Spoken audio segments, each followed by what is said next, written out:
Então vamos lá, Eduardo, quais são aqueles skills que você falou que são necessários para fazer esse trabalho, cara? Não se assuste, mas olha só, a gente precisa entender um pouco de programação, de Python e de Spark. Eu já vou explicar para você o que é o Spark e o Python, você já está acostumado a trabalhar aqui com a gente. A gente vai precisar de entendimento de Machine Learning, por quê? Porque a gente vai fazer um modelo de PLN, de processamento de linguagem natural. A gente vai pegar as informações que estão no tweets, ou seja, que estão em cada tweet em texto, e a gente vai fazer um processamento para saber se aquele tweet carrega uma informação positiva ou negativa e classificar essa informação como positiva ou negativa. A gente vai pegar cada tweet e aí cada tweet a gente vai passar num modelo de processamento de linguagem natural, um classificador que ele vai dizer se o tweet é positivo ou se o tweet é negativo. Vai precisar de outra skill que é saber fazer a coleta de dados em tempo real. E existe um nome específico para isso, é streaming de dados. Se você está fazendo meu curso de Python Analytics Fundamentos, que está lá no portal cienciadosdados.com, vai lá, cientista de dados, faz o seu curso de Python. Eu trago alguns tipos de dados que a gente trabalha muito dentro do Python, né? As listas, as tuplas, né? Os dicionários.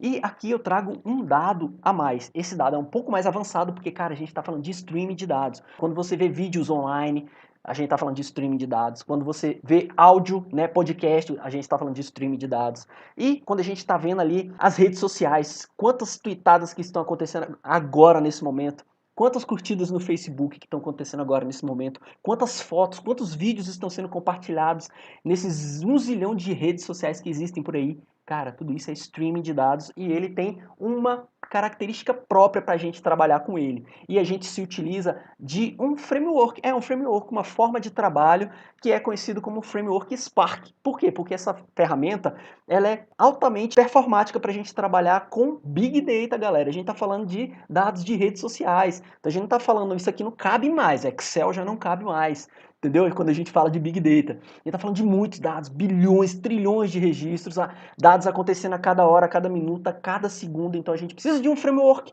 que seja capaz de fazer a leitura dessa parada. E a gente usa o Spark para fazer isso. Então tá bom. Assim como para ler uma planilha você usa o Excel, para a gente fazer a utilização de análise de streaming, de rede social, de vídeo, de áudio, a gente precisa do Spark. Cara, então a gente tem conhecimento de Big Data, é um outro skill que a gente precisa ter. A gente precisa ter um certo conhecimento de, eu chamei aqui de web scraping mais ou menos, mas na verdade a gente precisa entender como fazer uma autenticação em um banco de dados de rede social. Claro, nada mais nada menos que apresentar o nosso trabalho. A gente vai precisar saber fazer um dashboardzinho e mostrar qual é a situação da análise de sentimentos que a gente vai fazer. Esse é o skill que você vai precisar ter e, cara, não se assuste, parece muita coisa, na verdade é muita coisa, mas tem um processo, existe um passo a passo e fica comigo que eu quero transformar você, garoto, beleza? Assim como um bebê, antes dele aprender gramática, o que o bebezinho faz? Cara, o bebezinho, eu tenho um filho de 2 anos, o Lucas, e ele tá começando a falar,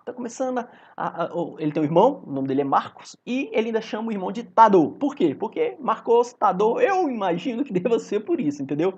Ele tá aprendendo ainda a juntar os sons para formar o nome Marcos, ele ainda não sabe ainda, então ele tá no processo de aprendizado até ele conseguir falar o nome Marcos, e depois que ele aprender a falar, ele vai aprender a escrever, e é tudo um processo. E o que eu quero trazer para você aqui agora é esse método, é esse passo a passo de que você, para aprender, você não vai começar aprendendo a linguagem de programação orientada a objeto, não. Você vai primeiro entender o que você pode fazer, você vai ver fazendo e só depois é que você vai meter a mão na massa e vai conseguir fazer as mesmas coisas. Eu estou trazendo uma forma diferente de ensinar a ciência de dados e eu espero que você goste, beleza?